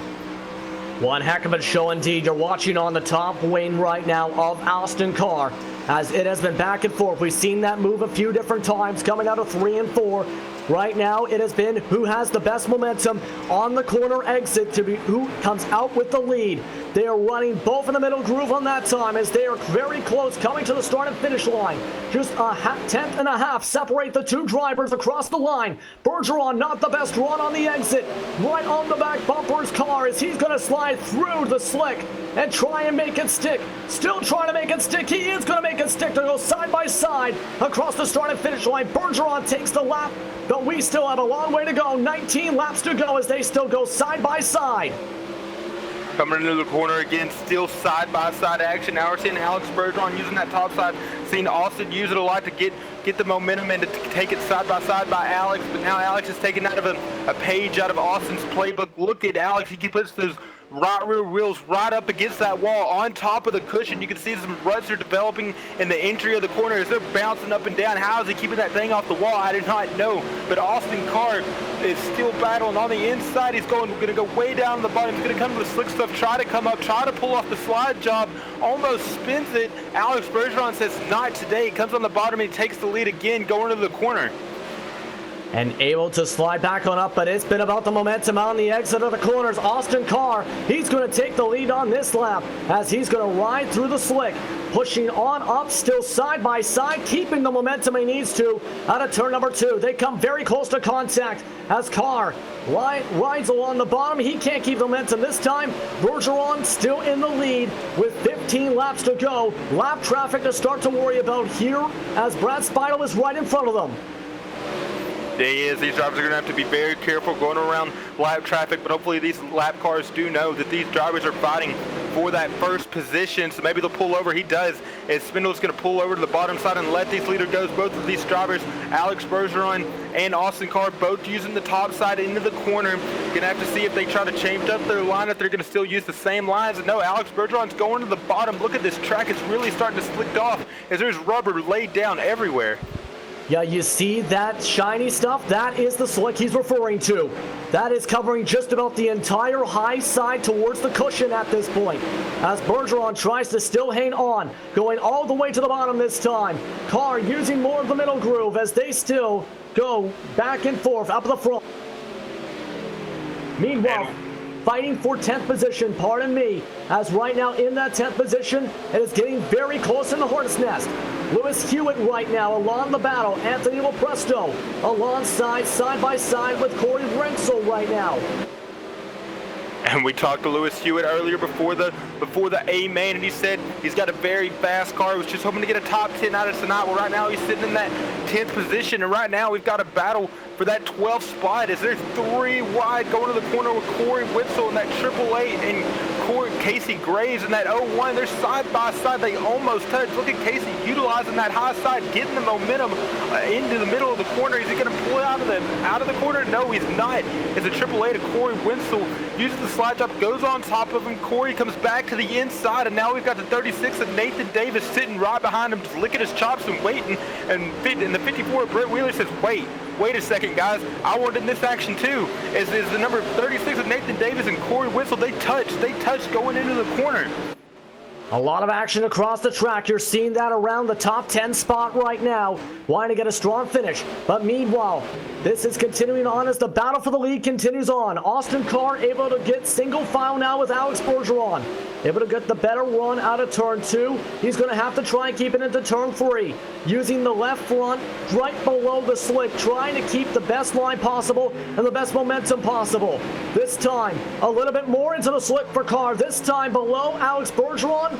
He can't get the perfect run still despite that slight mistake.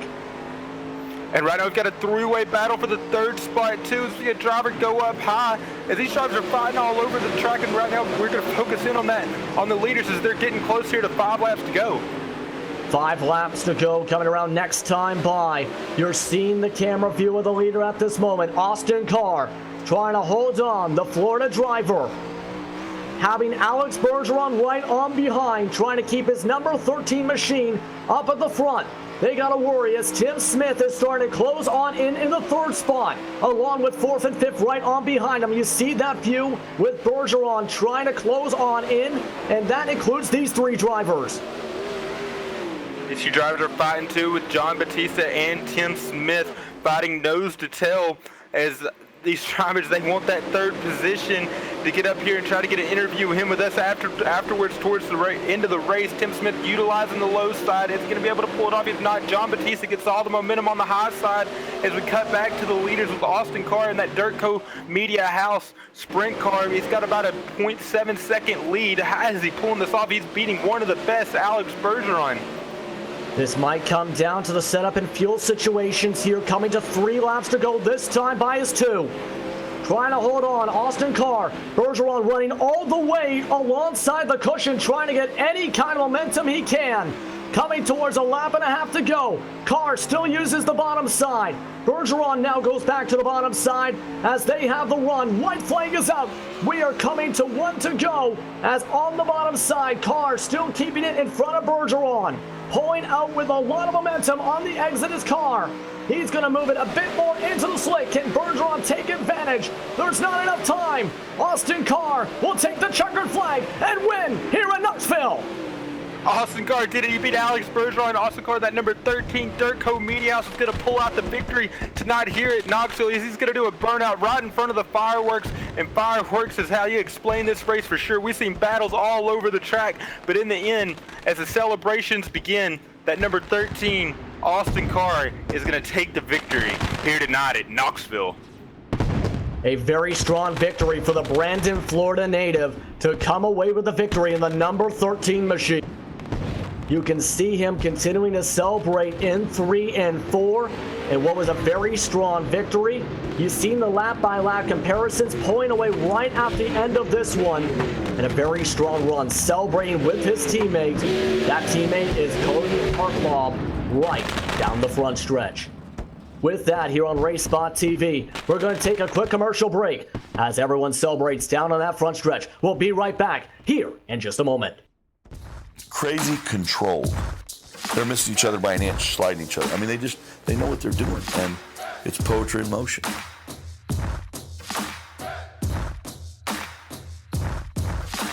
There's a fine line between great focus and obsession, and you got to make sure that you're still in the right side of that line where it doesn't start inhibiting your performance when you get here. You have to know where the edge is, and a lot of times we go over it.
And after a high-octane finish here for the American Dirt Car Series, it comes down to a very successful victory for Austin Carr, able to come up on top here on RaceSpotTV over Alex Bergeron by about a second and 2/10.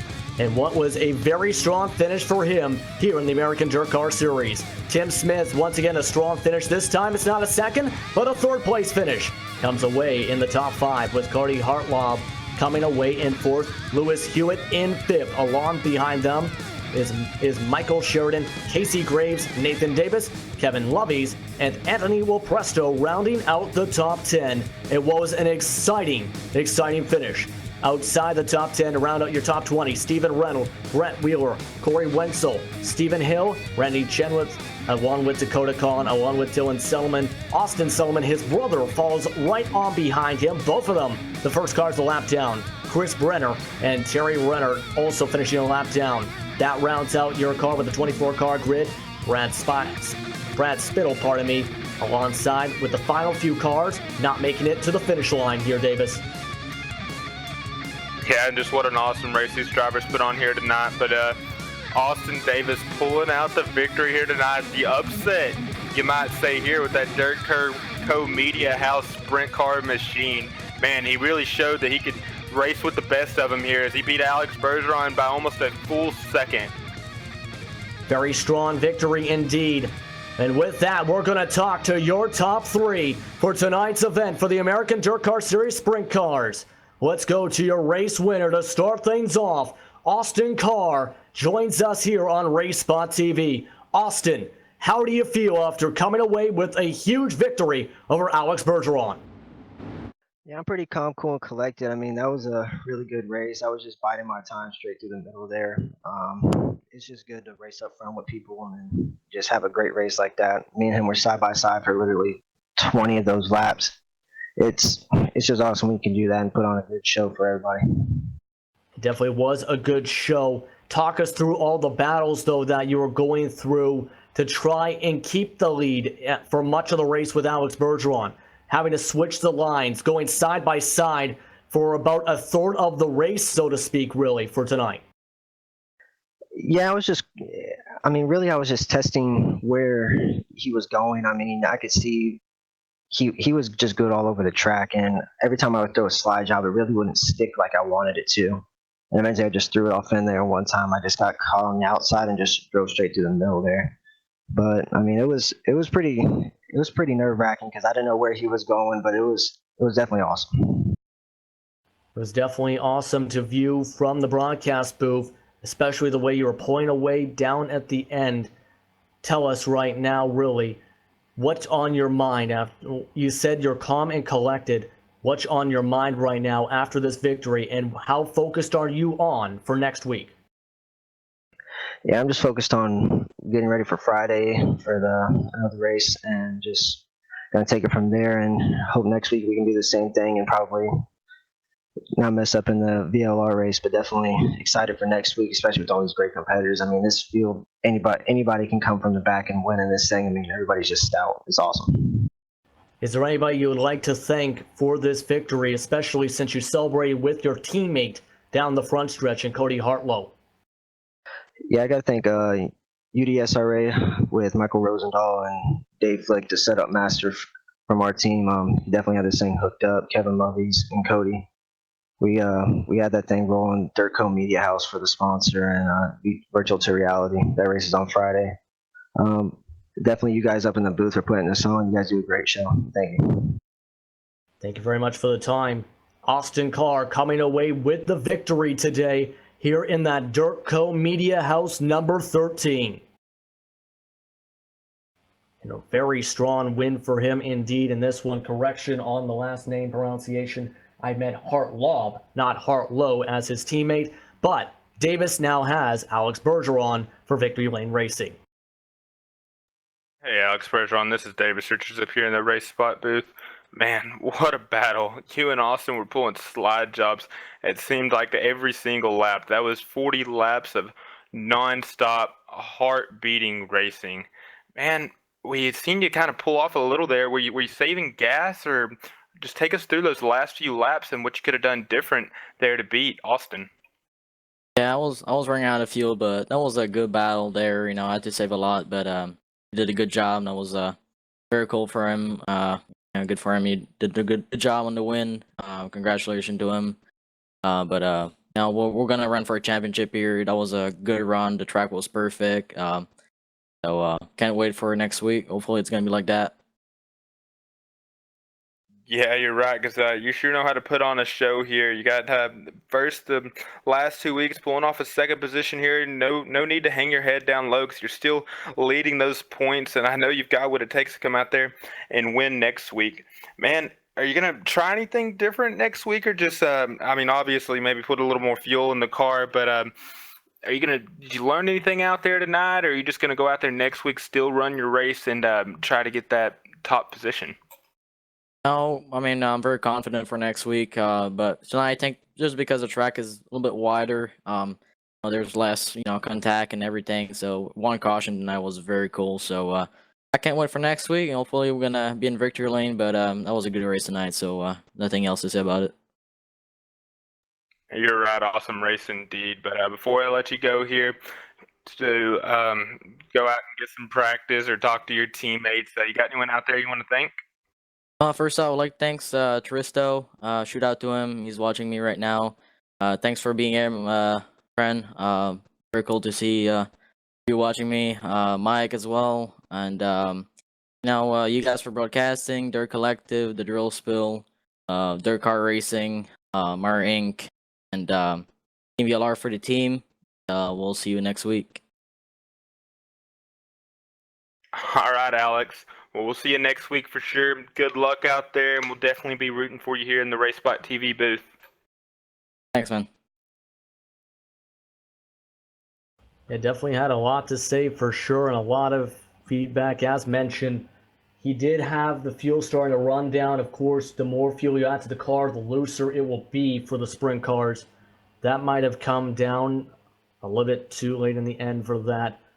Just maybe a gallon or two too short to lead to the saving situation. But with that, we're going to speak to our third place finisher now in Tim Smith. Tim, welcome to the broadcast booth. How are you feeling after coming away with another top 3 finish?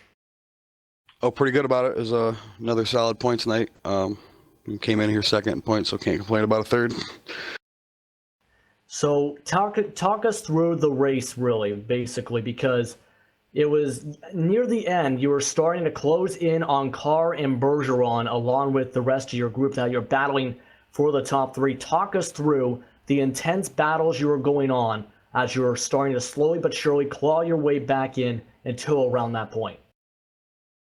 Yeah, I think at that point, most of us were trying to save fuel. I know I was about halfway through the race. I had to start running the bottom because I went out with a lighter fuel load than I should have for sure.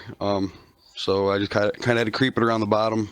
I was able to hang with them beginning of the race when I was running the top side, but I think I finished with like 0.4 gallons of fuel left coming across the checkered flag there, so I couldn't have made another lap. Yeah, so basically right now, what is your mindset after finishing off this one with trying to handle the track situations and, of course, getting ready, of course, for the next races? Definitely gonna have to do a little work this week, try and get better on these real dry, slick tracks to try and keep up with Alex. I'm just missing just a little bit on them, it feels like. So just keep trying to plug away at these podium finishes and hopefully get a good finish in the points this season. Is there anybody you would like to thank before we let you go? And join the rest of your team. Yeah, all my teammates back at UW Motorsports. I think there were 6 of us made the A main tonight, so pretty good showing for us here. Cameron Colby at Colby's Eye Paints. He does all of our team cars for us. He does an awesome job. Anybody hit him up for any iRacing paint jobs? And just everybody that puts this deal on for us. Appreciate it. Thank you very much for the time, Tim, and congratulations on the top 3 finish. Thank you. That was Tim Smith coming away with a 3rd place finish and continuing a strong start to the American Dirt Series season here for the sprint cars. Now, before we go, Davis, what are your final thoughts, especially with a lot of the mindsets and a lot of the points brought up by our top 3 fuel? Yeah, man, I really didn't think fuel was going to play a factor here tonight, but we didn't. We only seen one caution out here tonight in the A main at Knoxville. So something, we're going to have to be thinking about next week as well, seeing a driver that was locked in to the A main but ran out of gas in his heat. So there's a bit of strategy going on here, but I can't wait to get back in the booth next week as these drivers are going to go to Lanier and definitely put on a show. And man, just wow, just what a thriller. Congrats to Austin on his win. Congrats to Alex on the second place finish. And Tim Smith again with that third place finish. He's finished second the first 2 weeks, finished third this week. So it's going to be someone to watch next week at Lanier, see if he can finally pull off that win, because he's been very close, and it's definitely going to be one to watch. Took the words right out of my mouth, of course, with Lanier Speedway coming up next week for February 26th. Later on this week, the action still continues on as the American Dirt Series late models will be coming to Knoxville. That race is going to be set up later on this week for February 22nd. Be sure to tune in for that one. But of course, we'd like to once again thank you, ladies and gentlemen, for watching this presentation of RaceSpotTV for the American Dirt Series streaming live tonight. For more information about the series, please visit the website for the American Dirt Car Series. As we have with that, the AmericanDirtCarSeries.com. With that, of course, from the entire crew here on RaceSpotTV, we'll see you at the next race. Have a good night, everybody, live from Knoxville.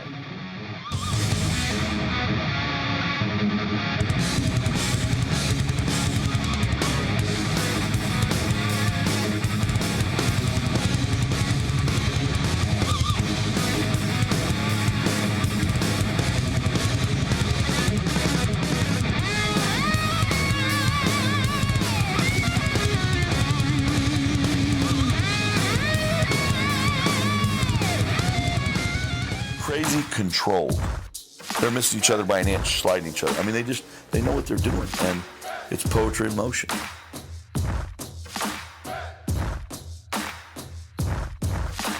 There's a fine line between great focus and obsession, and you got to make sure that you're still in the right side of that line where it doesn't start inhibiting your performance when you get here. You have to know where the edge is, and a lot of times we go over it.